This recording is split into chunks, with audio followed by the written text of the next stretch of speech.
Chat GPT is a language model, which means that it'll easily hallucinate and make things up in an effort to answer your prompt. So don't use it as a fact tool. Don't use it as a search engine. Instead, use Microsoft Bing, use consensus.app, use elicit.org, use Google's Talk to Books. Those are essentially AI bots, for lack of a better terminology, that'll help you find the interesting facts that you're looking for. And those tools will also summarize and simplify the language in those papers for you. Like it'll pull up, like SciSpace does this, which is another tool like Consensus and so on. It'll pull up the scientific paper, a PDF, and then on the sidebar, you can ask the bot questions, which is like a Chat GPT type thing. Like you can ask it to summarize the thing, to simplify language, to like what are the greatest discoveries in this paper.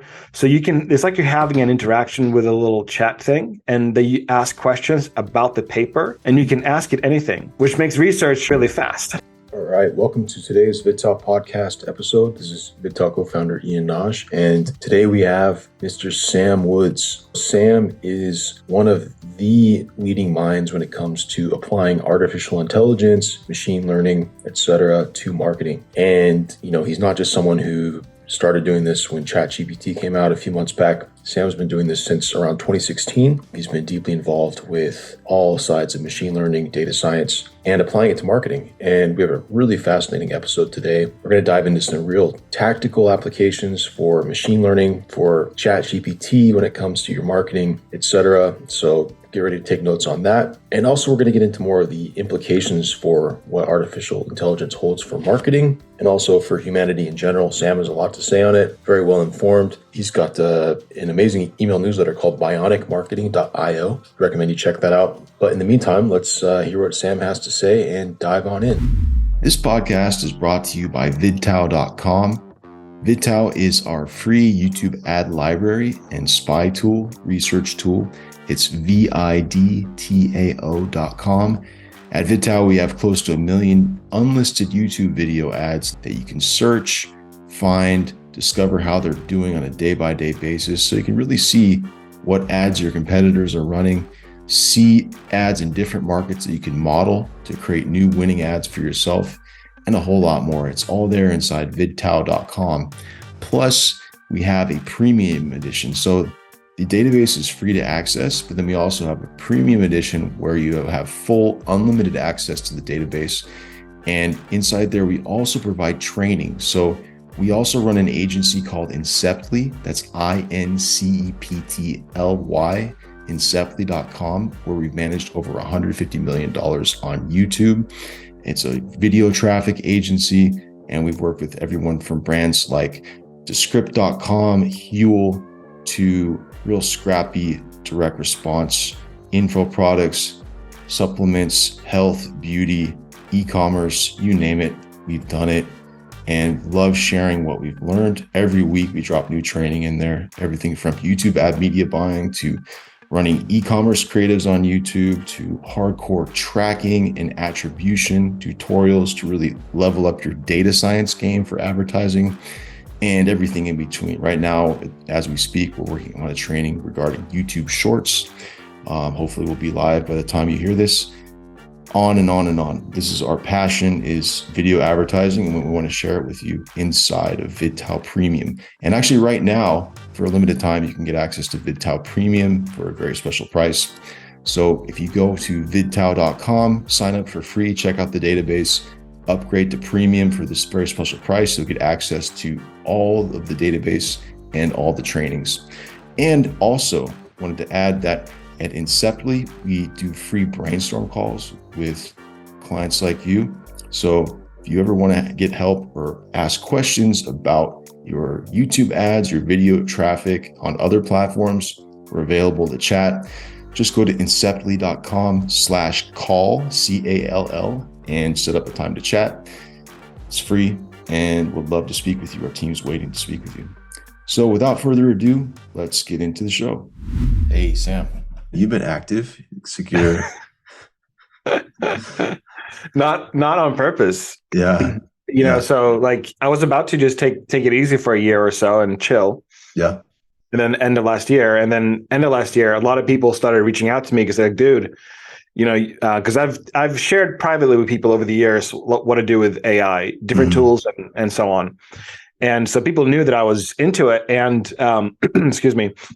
And so they're like, dude, you got to share what you're doing, because now Chat GPT just came out, and like we know you've been working on it. And so I was like, okay, well, I can, because GPT-3 has been around for years, which is just a different version of Chat GPT. And so all the same prompts work.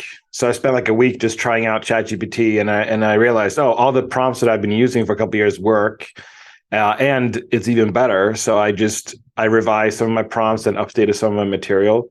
And then I did that, the workshop, 3-day workshop, not full days, but like 2 hours a day, where I went through, here's how to do research, big ideas, angles, hooks, unique mechanisms, profiling your avatar, expanding on your product. And then day 2, here's how to do short form copy. So ads of all kinds, video scripts, emails, landing pages. And then day 3 was sales pages, VSLs, checkout pages. So it's like a full, in total, after editing, about 5 hours of material, plus there's like a PDF with like 150 pages or something like that of instruction and prompts. And people just like, people bought it. Dude. I mean, I definitely believe that. Yeah. It's cool too, because there's already sort of a bandwagon kind of happening, right? Absolutely. But obviously, your background coming from super high level copywriter, and then applying all this stuff well in advance of it really being widely publicly used in that capacity. That's uniquely positioned right now. GPT-3 came out in 2020. And before that was GPT-2 and other tools. And I've been using it since 2019. But in 2020, when I started talking about it, like no one gave a shit. Like no one cared. And 2021, I kept talking about it. People were like, we don't really care. I was like, okay. And then now everyone cares. So yeah, no, I mean, definitely. So how did you get started? So 2019, GPT-2, you're playing with GPT-2. Yeah. Did you? And other tools, yeah. Yeah, and other tools. Okay, so please, just love to hear how that happened, that shift from. I think because we got in contact. I think you were writing some emails and some sales copy for Ryan Levesque.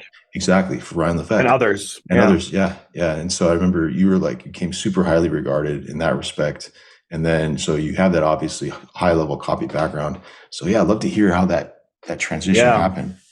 It's very interesting. So when we talk about AI, really what we're talking about is machine learning is really what we're talking about. And especially with GPT-3 and 2 and Chat GPT and all the other tools, they're language models, so they're large language models, which is that they've been trained with machine learning to essentially be very good at predicting the next word. But tools for analytics and data and machine learning applied to those categories have been around much longer. And I started using those tools via clients I had back in 2015, 2016, and I'm talking like larger clients, like Fortune 100 type clients, like large enterprise usually. They have had access to pretty deep and in-depth tools for a long time. So back then, I started working with those tools through my clients, and I started to realize the potential of machine learning if you apply it to all kinds of categories. And what my clients were working on then was basically they figured out a way. And now these tools are publicly available, but at the time they weren't. And now they figured out a way where you can essentially give anyone flowing through your campaign or funnel a personalized experience where they see pages and ads and other things that are tailored to their behavior. And to be able to predict that and to serve that up, you need far more advanced stuff than just like ClickFunnels. Like ClickFunnels is great, but it's not going to do the thing for you. And so anyway, at the time, that's when I started realizing what's really happening and what the potential is and what's possible. And I remember a developer I spoke with back then, a systems engineer who implemented these systems for companies.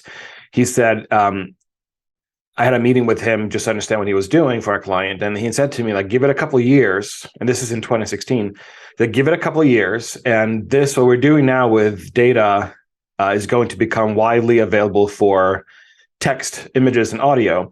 And so these tools for text generation and image generation have been around for a decade or so. Like they've been around, but just not, they were never very good. Like it would create, like there's been some funny memes over the years when you have like a chocolate muffin on one side and then a little chihuahua on the other side, and they look the same because to the bot, it can't distinguish between the two, so it just generates images that look the same.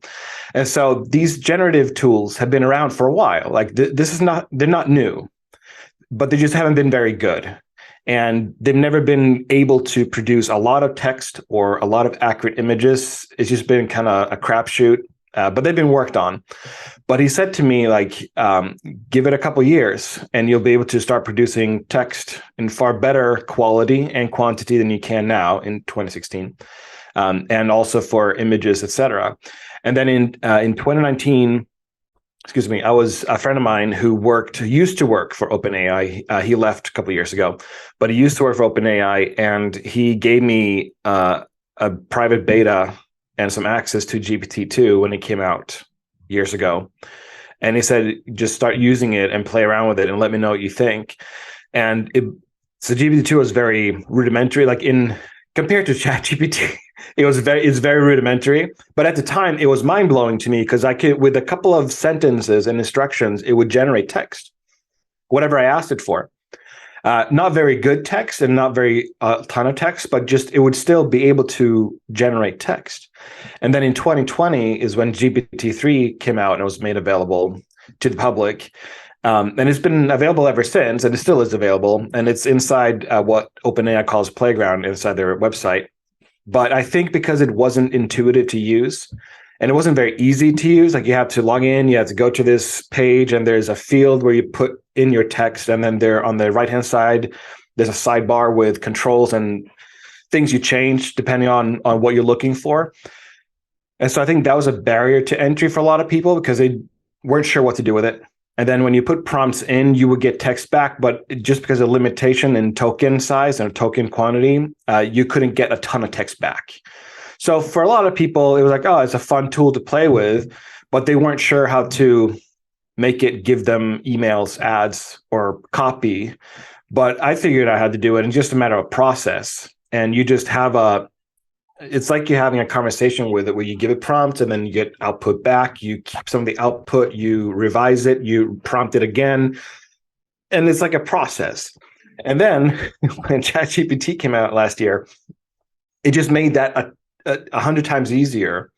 And the model they use, which I suspect is probably GPT 3.5, if the rumors are true and what I know is true from people I know who still are at OpenAI and other places, the language model is slightly different for ChatGPT, but it's very similar. So the point is that it can take in a lot more text and give back a lot more text than GPT-3 can. So I've been in and out of that text generating world, which when they made them or created them, it wasn't meant for copywriters or marketers to use. Like it was just meant as a text tool for anyone to use.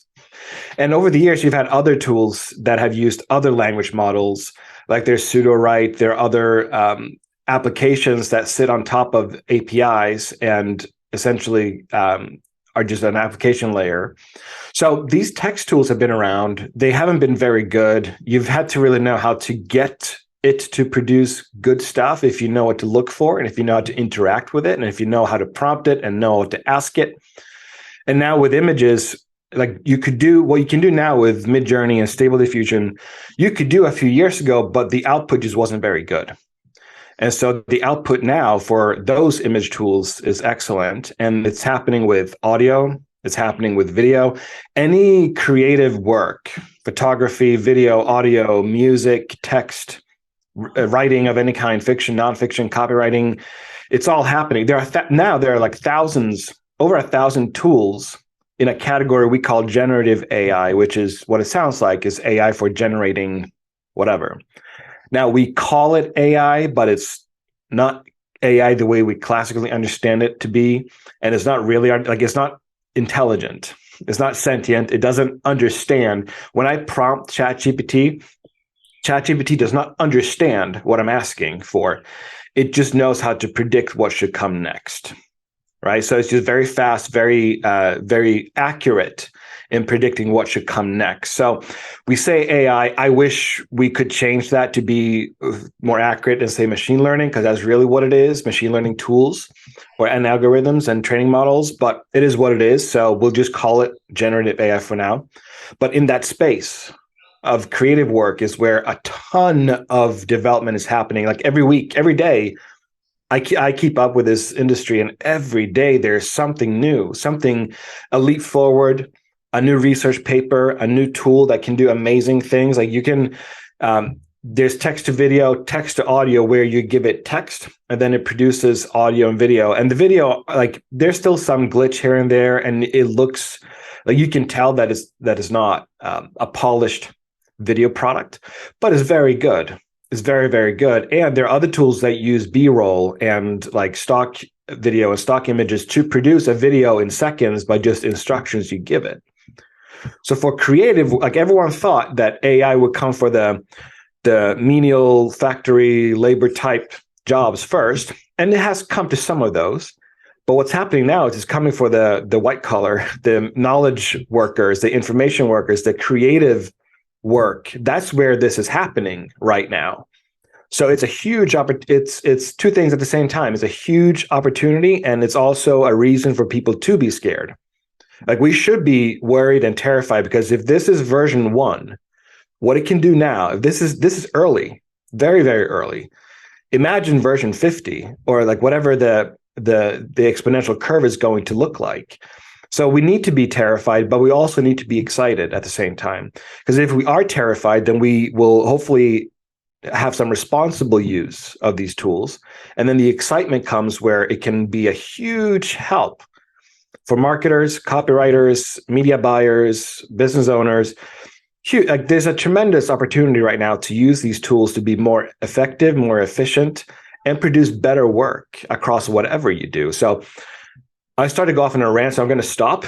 So that's my background. That's my background, and that's kind of the lay of the land, the State of the Union. Yeah. Hopefully that answers some of that. Yeah, no, totally. And I think the most pertinent question on everyone's minds is, how can we sling some supplements better with this new tech? That's the most important burning question. Exactly. And you can. So it's possible. That's so funny.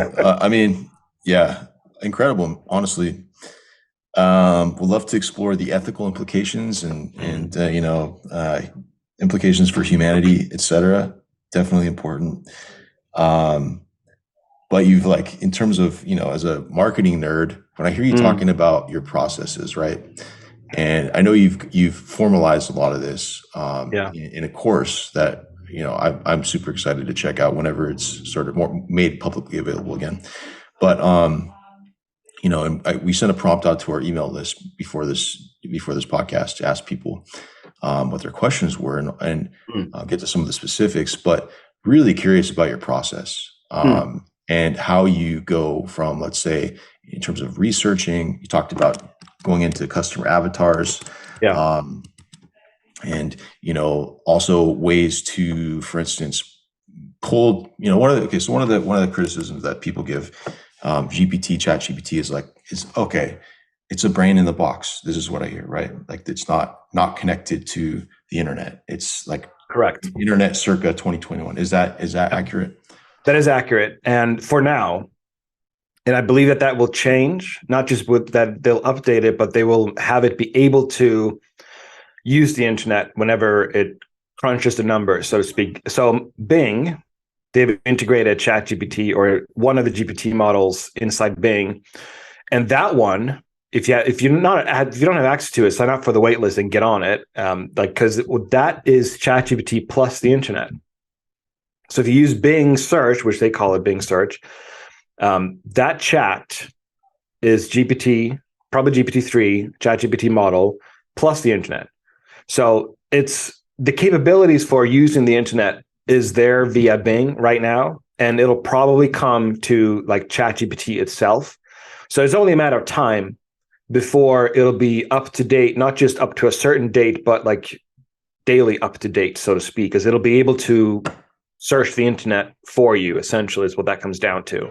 But for right now, it's up to 2021. So it doesn't know what happened last week. It doesn't know what happened last year. It only knows up to, I believe, November or December 2021. Got it. So I'm just curious how you go about. We had the question from one of our people on our list, which was, let's start at the beginning. You talked about research, right? So how would you approach marketing creative research? For instance, this person asked, pulling in thousands of reviews, comments, et cetera, and categorizing them, summarizing them, and try to distilling some kind of insights from that. Yeah. So there's no functionality yet where you can ask ChatGPT to pull in data. So what you have to do is, and one of the things that I do is that I will scrape reviews from, for example, Amazon product pages or other e-commerce pages. I'll scrape text from like Reddit subreddits or other forums. So, and there are tools that can do this for you. Like there are web scraping tools that can do this very easily for you in a couple of minutes, right? So, but that's essentially what you do is you gather the text that you want to, like, say, analyze. So if I take reviews from a product page and I combine them into like a text document where all I have is the text of it, then I take that text, put it into ChatGPT. But before I hit enter or make it into a prompt, I put the text in, but then I specify what I want ChatGPT to do with the text. So, for example, I will say things like, analyze the text below. And I'm going to summarize what the prompt is, but it's a little bit longer than this. But a prompt would be something like, analyze the text below and give me the 10 most common objections someone like, and then it'll describe the avatar, like a woman over 45 would have to this supplement, or a man over 50 would have to this supplement. And then what it'll do is that it'll consume the text, like the reviews in this case, and then it'll tell me what the 10 most common objections are that show up in the text. And then I can ask the same thing, use the same text and ask any question I want to know. What fears are expressed? What needs are expressed? What desires are expressed? What problems are expressed? What, dreams are expressed? What hopes? So all the negative sentiments and all the positive sentiments. And I can ask for what human biases show up in this text.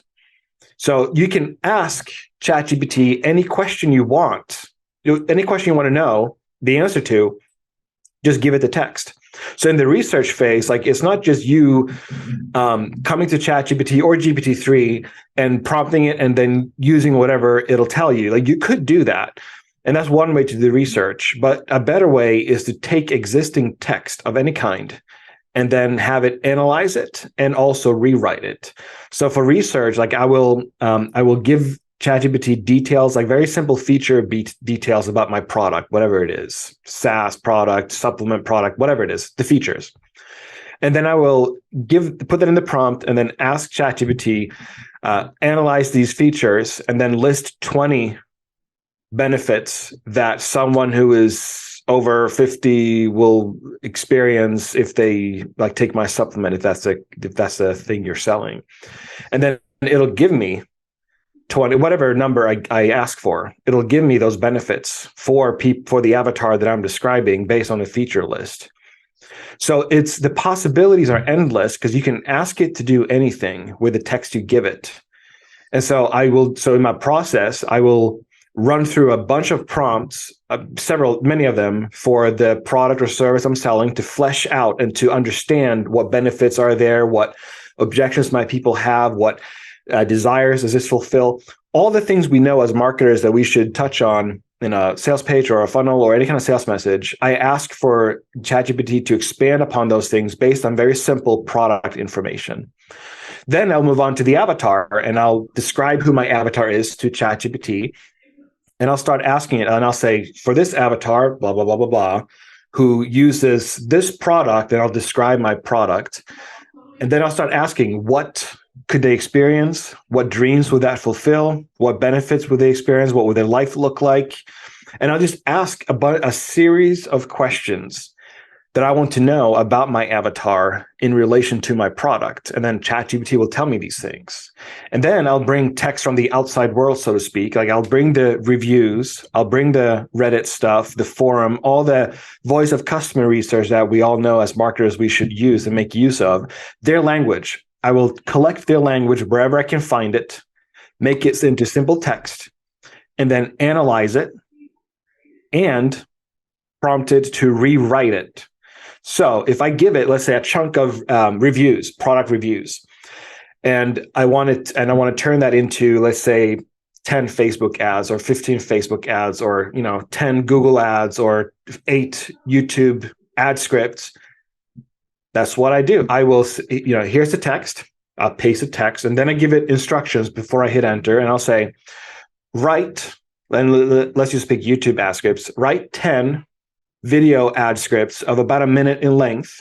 Make sure that each script is unique, different, compelling, fascinating, and given to me as if a human would say it from a first-person perspective.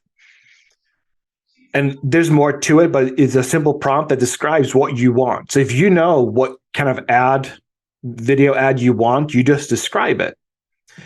You hit enter, and it'll produce 10 of those video ad scripts of about a minute in length, according to the specifications and instructions you just gave it. Nice. You turn voice of customer text into ads. And everything I'm describing right now, you can do with anything for any format. Just describe what you want, and you can get it. Now, you can't yet get a fully written long-form sales page because it's too much text for it to technically take in and produce. Okay. But you do it in chunks.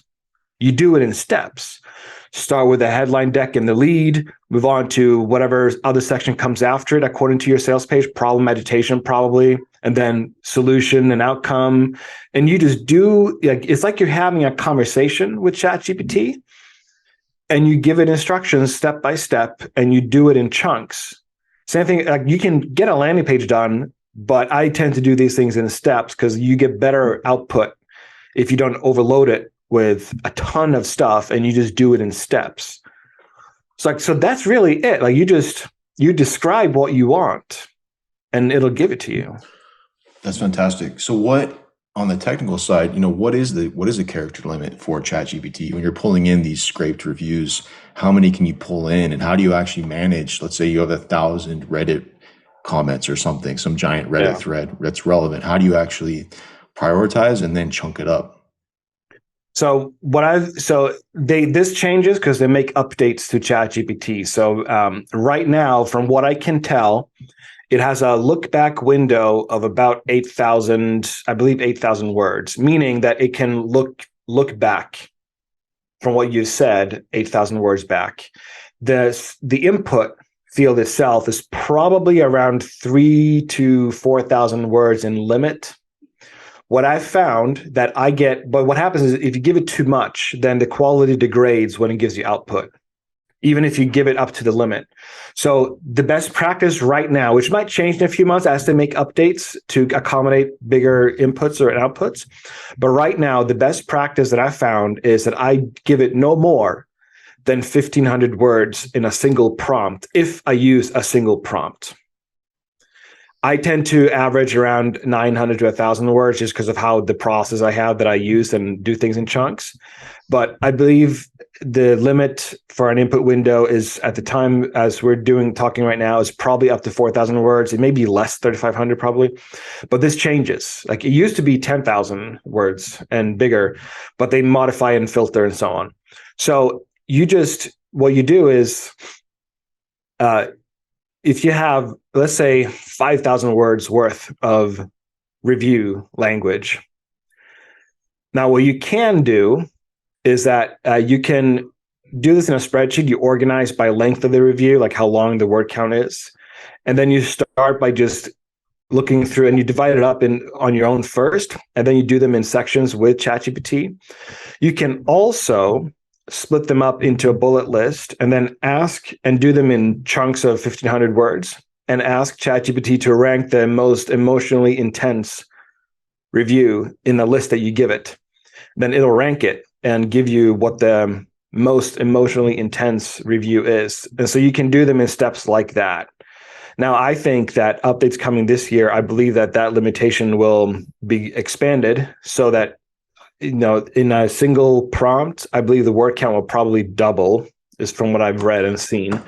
So I think pretty soon you'll be able to use like 5,000 words without a problem, or even 6,000 words without a problem in a single prompt.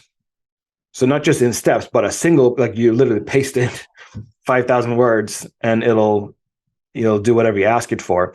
So this is changing. Like I said, like but the best practice right now that I found is around 1,500 words, and then just break it up on my own, but then also ask Chat GPT to categorize and rank whatever I want it to rank. Does that make sense? Does that answer that question? Yeah, no, totally. That's really cool.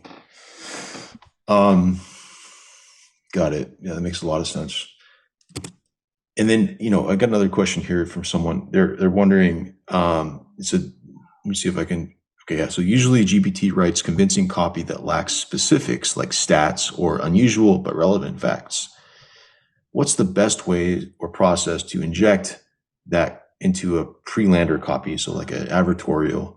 And they're giving an example for a muscle building supplement.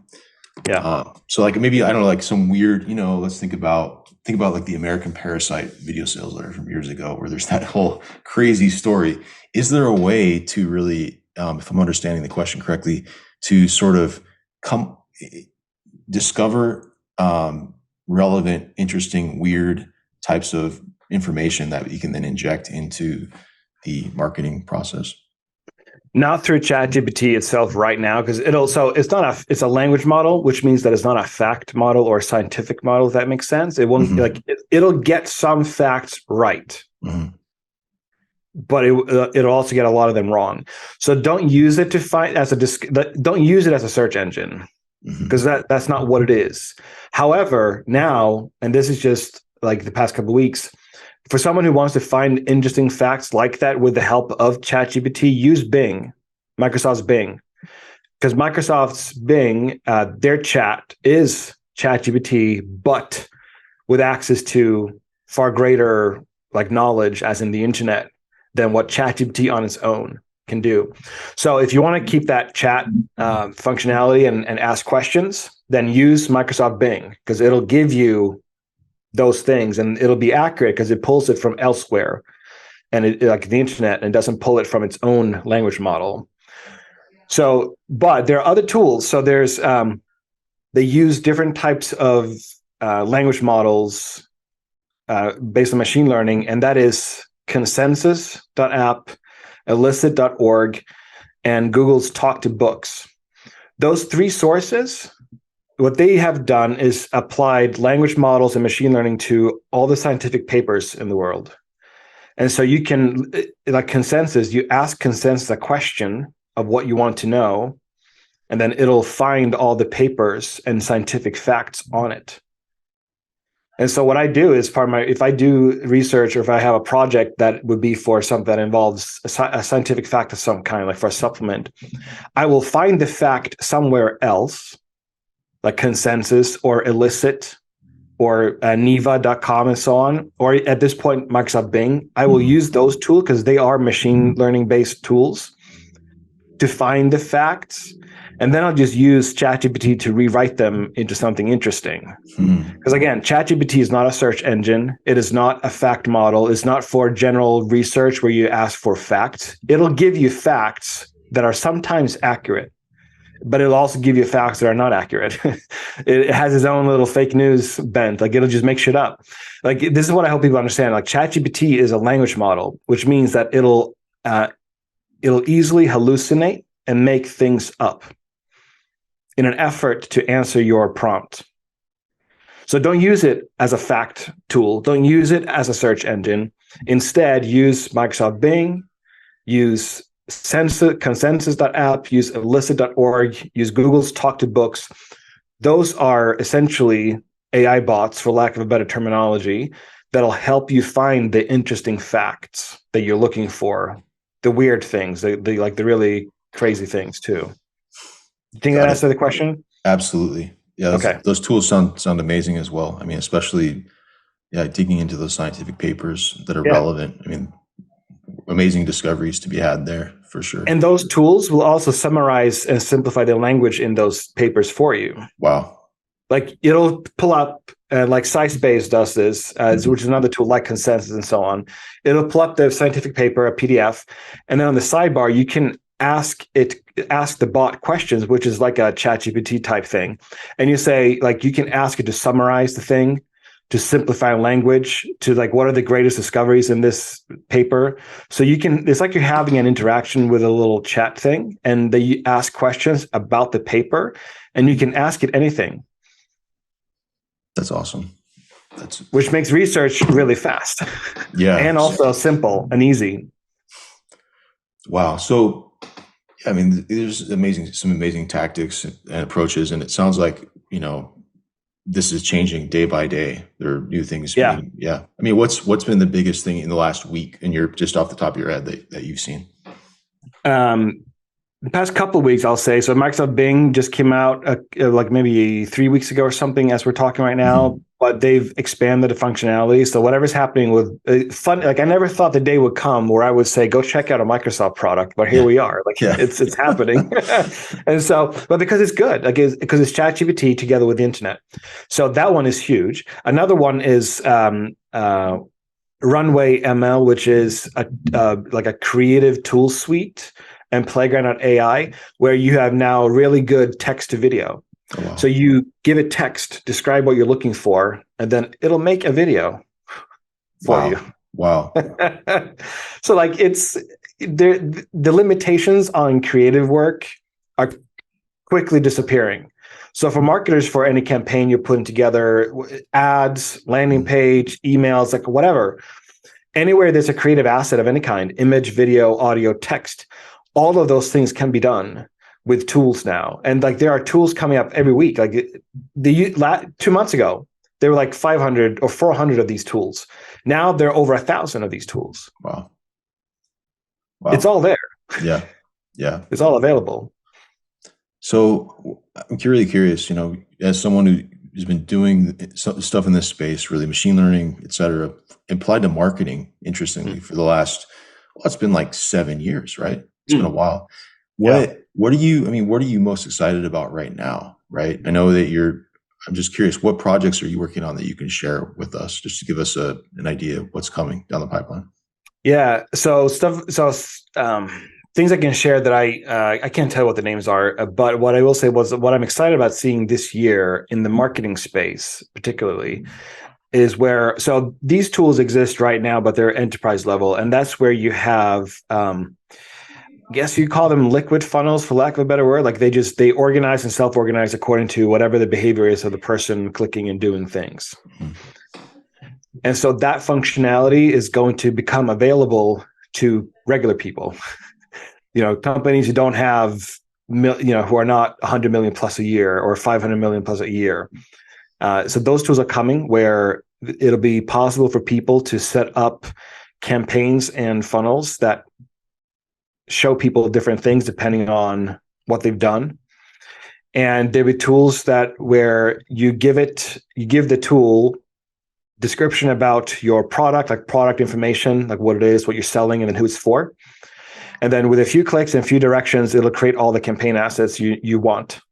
And so you say, here's my supplement, here's my avatar, here's the information, here's product information, here's who it's for. And then you say, I want, 100 Facebook ads, 20 emails, 30 YouTube video ad scripts, 5 landing pages, but you just say what you want. And like the style is this, and you describe like the visual style, if you have a brand style or whatever it is. And then you say, and I want the copy to be like to these people and, conversational in style. Click a few buttons, give it that input. And then in a few minutes, maybe up to like 10 minutes or so, because it takes time to produce the things, but then it'll create all the things for you, all the campaign assets you could ever want. That's amazing.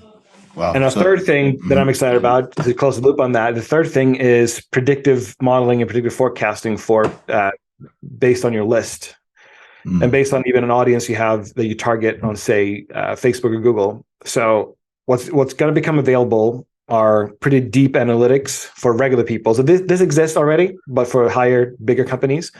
But for people like you and me who are at the bottom of the barrel when it comes to the food chain of marketing and companies, what we're going to have available to us is essentially, if I have a list of, let's say, 1,000 people or 10,000 people on my email list, I can upload that list to a tool, and that tool will tell me, will predict how many of these people will buy again, what would they possibly buy again, how often should I message them, how often should I target them, who should I not target with ads, because they will never click them, they will never they won't do it.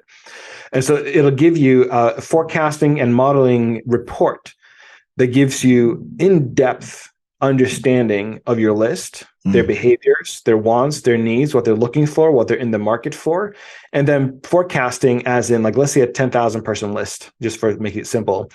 It'll be able to tell you things like, this cohort of 1,500, like, they'll buy up to probably 10 more purchases from you because they're partially their behavior, but also what we know about them demographically speaking, and like what they like income level and everything else.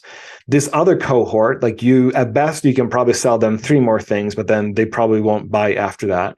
And so it'll give you like cohort analyses of your list and your database, so that you can then say, okay, well then good, then let's, for this cohort and group, let's only send them these emails for these products. And then for this group, let's send them XYZ. So it's a full view and full understanding of what's possible based on the audience and list that you have, which some of these tools exist.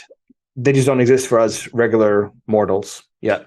That's wild. So how does the tool doing the analysis know this information? How's it able to make these predictions based on, let's say, I'm assuming Data brokers. Okay. So what it does is it'll do several things. It'll pull from different sources. Yep. Data brokers, Facebook, Google, your ad account if you connect it, your email list account if you connect it. So whatever sources, it's like segment.io or .com, I think they are now.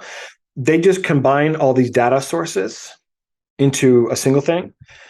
But what tools like this will do is that it'll do that and then crunch the numbers, do calculations, and do predictive forecasting and other things, and run, I think, what's best described as machine learning algorithms on the information to do the prediction, the forecasting, and the possibilities. So it's like combining a ton of data with your stuff, and then on top of it, and running it all essentially through a machine learning bot.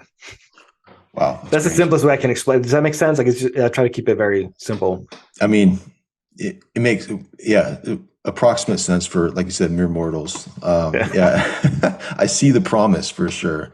That's really interesting. I mean, it makes sense if you think about, what we've been able to do with like lookalike audiences, for instance.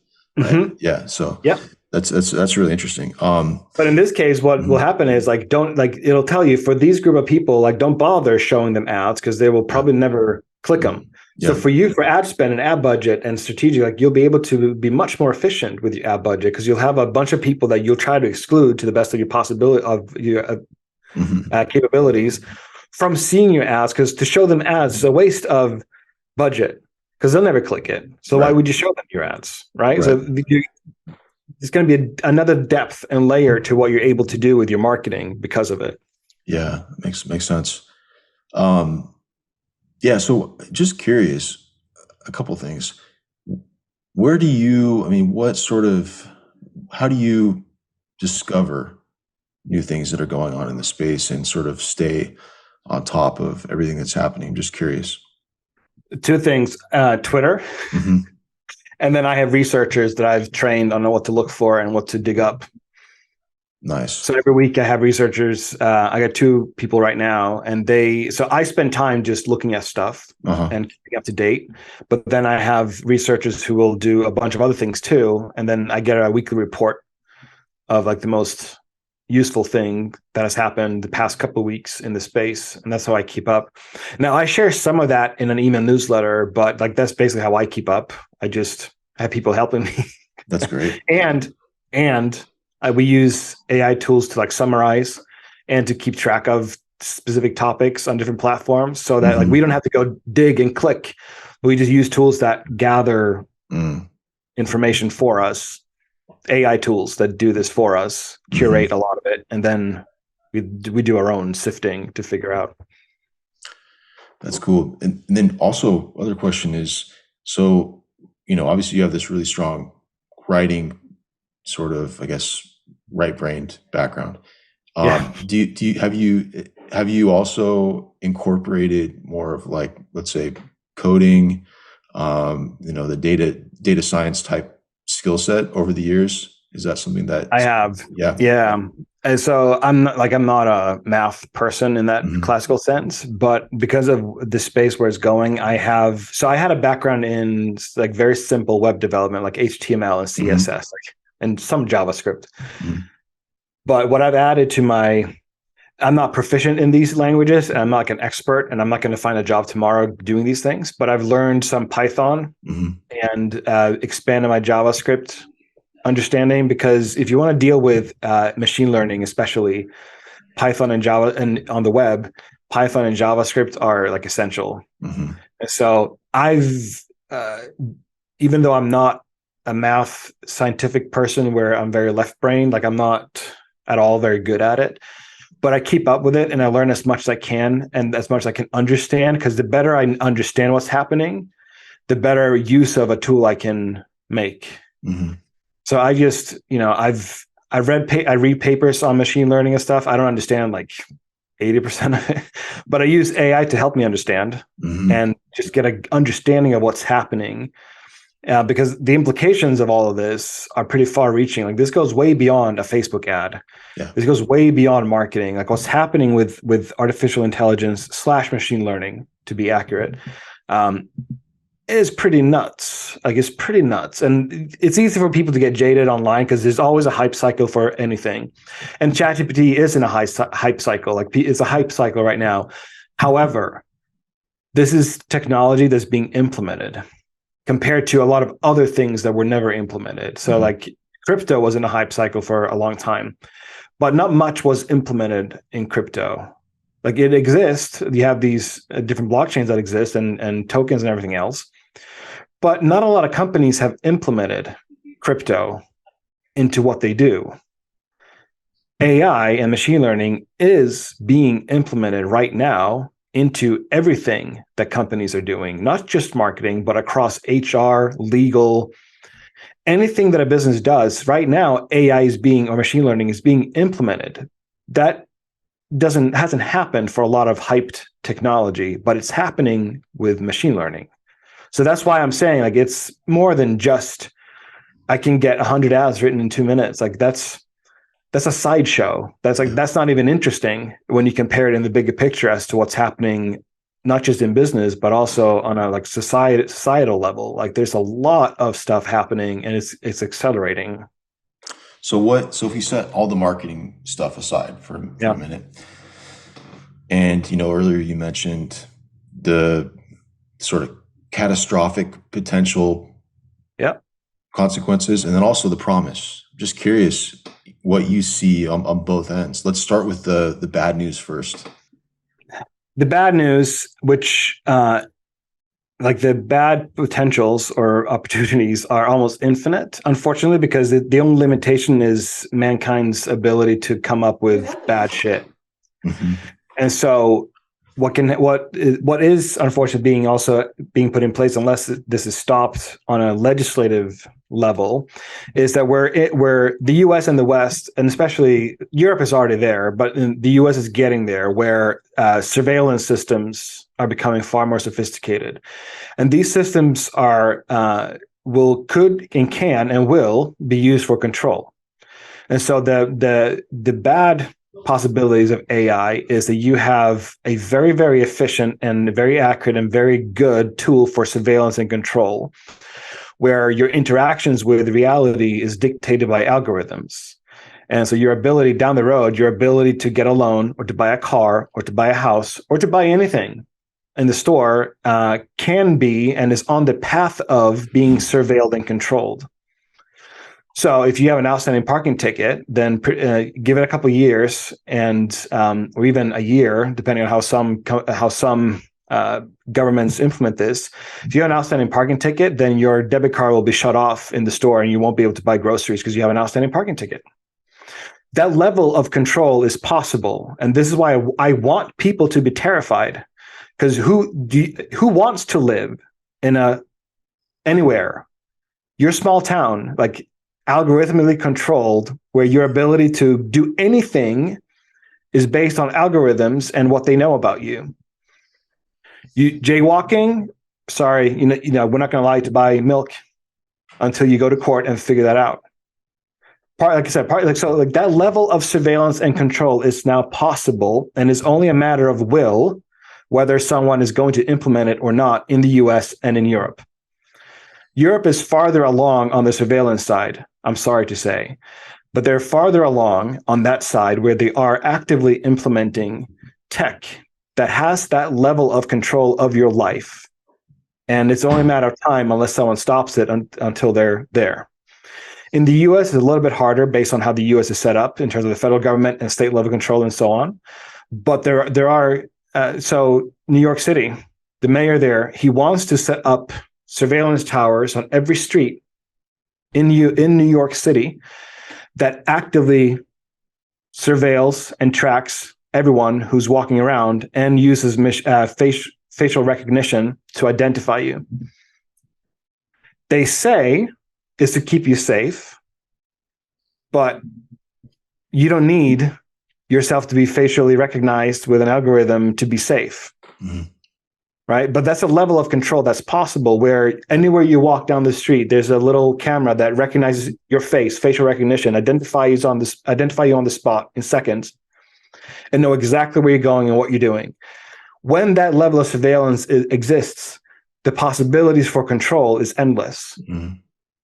Right. So I want people, you should be terrified about what's possible with AI. You should have nightmares about what's possible, because your darkest nightmares are now possible with technology like AI. Mm-hmm. It's possible. Mm-hmm. Mm-hmm. So you should be terrified, and you should be calling your senator and everyone else and scream at them to stop this, because there's legislation coming through the pipe in U.S. Congress that'll make these things reality. Mm-hmm. This is not I'm telling you, there are bills in place. This is not a conspiracy craziness. I'm telling you, mm-hmm. These are policies that are either being voted on or it's in the pipeline. Right? With all that said, we also have to understand that with that possibility, there's also possibilities for good things to happen. In medicine, there are machine learning algorithms that are better at diagnosing us than a doctor is. Mm-hmm. Not every doctor, not in every single instance, or in any way that a patient might present themselves to a clinic or so on. But doctors, with the help of AI, can be more accurate in what they diagnose or what they understand about you and your health. Mm-hmm. So it can never be that the AI does all the things. The only path forward for good is if it's humans in control of AI tools. So doctors can be more accurate in prescription. AI can discover new possible treatments that exist in all the scientific literature, but that no one has the time or brain space to combine all the literature and come up with formulations. But an AI bot or machine learning bot can do that. It can find new possible treatments for different things. For creative work, which we've already talked about, there's a possibility for anyone on Earth to be instantly have an outlet for their creativity and not be limited by budget, time, or access to tech to a degree. All you need is a phone with access to the internet, and you can create videos and text and audio with AI. You just tell it what you want. So for humans, the only limitation for our creativity is our imagination at this point. What can we imagine? And so on the health side, there's possibilities. On the business side, you can formulate new products, new services with the help of AI that can solve problems better, faster, and cheaper. You can be a better service to your clients and to your customers with the help of AI. You can produce better marketing, more that converts better, but is also more enjoyable for people with the help of AI. So there's an endless ocean of possibilities. But the key is humans in control of the AI tools and used for good, because humans in control of AI tools can also be used for bad, which is what we're seeing. Unfortunately, all over the world, not just in China with their own social credit systems set up and their own surveillance state, they're a true surveillance state. Europe and the US are trending toward that direction. Somewhere, somehow, enough of us who wants to live in a freer world needs to say that and use these tools for the good purposes. Got it. Yeah. Wow. Yeah. Yeah. Crazy times. Crazy times. Crazy times. Sam, I know we'd love to pick your brain on this for hours. Hopefully we'll get another chance to do it sometime soon. But in the meantime, so I know you mentioned you have an email list, which love to share that so people can join. I know you have a Twitter presence. So just where can people find out more about you and just stay in touch? Yeah. If you want to understand and know and keep up with AI for marketing specifically, then bionicmarketing.io as a newsletter that I just launched a couple months ago. And what it does is weekly, it sends you like a roundup and insight so that you don't there are thousands of websites telling you about AI, but this newsletter is for AI and marketing, like online marketing. And it does all that work for you. My assistants and my bots are doing all the collection and so on. And so I'm giving you the most important stuff so that you don't feel like you have to constantly chase things or feel like you're going to miss out. So that's what that newsletter does. It keeps you up to date on AI for online marketing, copywriting, ads, SEO, content, all of it. It keeps you up to date on that. For other stuff in general, I'm on Twitter. I think I'm at SamuelWoods _. And then my website, samueljwoods.com. That's where everything happens, basically. But so those kind of sources are the best way to find me and keep up. And like I said, if you want to keep up with AI for online marketing and understand how to use it for marketing, then that newsletter, bionicmarketing.io, is the best source for that. Awesome, Sam. Really appreciate you getting on the call and sharing all this with us. So much knowledge. Thanks so much. Thanks for having me. All right. Well, thank you for joining us for this episode of VidTao Podcast. Again, my name is Ian Naj, co-founder of VidTao, and really appreciate you having a listen. And it means a lot. So if you have any feedback, go ahead and email us at info@vidtao.com. Love to hear your ideas for future shows, future guests. If you want to be a guest, let us know. Love to chat. Also, just as a reminder, this show has been sponsored by VidTao, which is our free YouTube ad library, vidtao.com. Again, you can go to VidTao and look up over 1 million ads at this point inside of VidTao. They're all unlisted YouTube ads. You can see what your competitors are running, track the results on a day-by-day basis, find new ads inside of our YouTube ad library, VidTao. And we also have a premium edition of VidTao. So the library is free to access, but for full unlimited access to the library, we have a premium edition of VidTao. We also have training from our inceptly.com agency, which is our sister company to VidTao, where we've managed over $150 million on YouTube.